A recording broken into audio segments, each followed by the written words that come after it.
যুদ্ধের ময়দানে ক্ষেপণাস্ত্রের বিস্ফোরণ যেমন ছিল তেমনি চলছিল আরেকটি অদৃশ্য যুদ্ধ। গোপন অভিযান, গোয়েন্দা তৎপরতা আর হত্যার নেপথ্যে পরিকল্পনা। ঠিক যখন যুক্তরাষ্ট্রের মধ্যস্থায় যুদ্ধবিরতির আলোচনা এগোচ্ছিল, তখনই সামনে এসেছে এক বিস্ফোরক অভিযোগ। ইরানের দুই শীর্ষ আলোচক, পররাষ্ট্রমন্ত্রী আব্বাস আরাকচি এবং পার্লামেন্ট স্পিকার মোহাম্মদ বাঘের গালিফকে হত্যার পরিকল্পনা করেছিল ইসরায়েল। শুধু তাই নয়, এমন পদক্ষেপ শান্তি আলোচনা ভেস্তে দিতে পারে এই আশঙ্কায় উদ্বিগ্ন হয়ে পড়েছিল যুক্তরাষ্ট্র বলে দাবি করা হচ্ছে।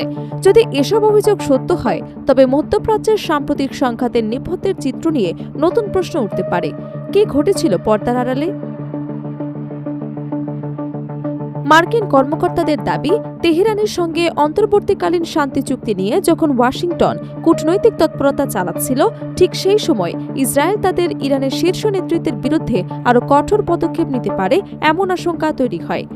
কারণ যুদ্ধের শুরু থেকেই ইরানের সামরিক এবং রাজনৈতিক নেতৃত্বকে লক্ষ্যবস্তু করার কৌশল অনুসরণ করছে তেল আবিব বলে বিভিন্ন আন্তর্জাতিক প্রতিবেদনে উল্লেখ করা হয়েছে। মার্কিন কর্মকর্তাদের ভাষ্য অনুযায়ী সে সময় পররাষ্ট্রমন্ত্রী আব্বাস আরাকচি এবং পার্লামেন্ট স্পিকার মোহাম্মদ বাঘের গালিবাফ শুধু উচ্চপদস্থ সরকারি কর্মকর্তাই ছিলেন না, তারা যুক্তরাষ্ট্র এবং ইরানের মধ্যে চলমান আলোচনার গুরুত্বপূর্ণ সেতুবন্ধন হিসেবেও কাজ করছিলেন।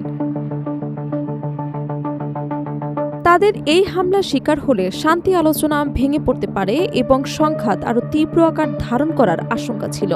এ কারণেই যুক্তরাষ্ট্র মধ্যপ্রাচ্যের কয়েকটি মিত্র দেশকে তাদের নিরাপত্তা নিয়ে সতর্ক থাকতে বলেছিলেন বলে দাবি করা হচ্ছে। মার্কিন কর্মকর্তাদের মূল্যায়ন ছিল, যুদ্ধের উত্তপ্ত পরিস্থিতিতে এই দুই নেতাকে সম্ভাব্য সামরিক লক্ষ্য হিসেবে বিবেচনা করা হলেও আলোচনার সময় তাদের ওপর হামলা হলে তা শুধু কূটনৈতিক সংকটই সৃষ্টি করত না, বরং যুদ্ধবিরতির সম্ভাবনাও নষ্ট হয়ে যেতে পারত। প্রতিবেদন অনুযায়ী ইসরায়েলের লক্ষ্য ছিল শুধু সামরিক স্থাপনা ধ্বংস করা নয়, ইরানের রাজনৈতিক নেতৃত্বের উপরও চাপ সৃষ্টি করা।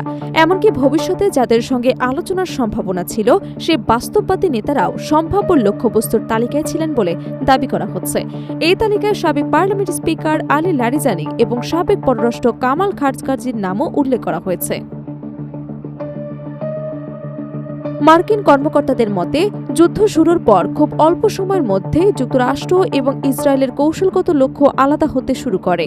ওয়াশিংটন যখন সংঘাত থামিয়ে আলোচনার মাধ্যমে সমাধান খুঁজতে আগ্রহী ছিল, তখন ইসরায়েল সামরিক চাপ অব্যাহত রাখার পক্ষেই অবস্থান নেয়। দ্য ওয়াল স্ট্রিট জার্নালের এক প্রতিবেদনে দাবি করা হয়েছে, শুরুতেই আব্বাস আরাকচি এবং মোহাম্মদ বাঘের গালিবাফ ইসরায়েলের সম্ভাব্য লক্ষ্যবস্তুর তালিকায় ছিলেন। পরে যুক্তরাষ্ট্র আলোচনায় আগ্রহ দেখানোর পর সাময়িকভাবে তাদের নাম সেই তালিকা থেকে সরিয়ে নেওয়া হয়। এমনকি অন্তত গালিবাফকে লক্ষ্যবস্তু না করার জন্য ট্রাম্প প্রশাসন ইসরায়েলের সঙ্গে যোগাযোগ করেছিল বলেও কয়েকজন মার্কিন এবং মধ্যপ্রাচ্যের কর্মকর্তার দাবি। অন্যদিকে ইরানি কর্মকর্তাদের ভাষ্য অনুযায়ী পাকিস্তান সফর শেষে ফেরার পথে গোয়েন্দা তথ্য আসে যে গালিবাফকে বহনকারী বিমানে হামলার পরিকল্পনা করা হয়েছে। একই সঙ্গে দুই ইসরায়েলি যুদ্ধবিমান ইরানের পশ্চিম সীমান্তের দিকে অগ্রসর হচ্ছে বলেও সতর্কবার্তা পাওয়া যায়। পরিস্থিতির গুরুত্ব বিবেচনায় গালিবাফের বিমান নির্ধারিত গন্তব্যে না গিয়ে জরুরি ভিত্তিতে মাশহাদে অবতরণ করে।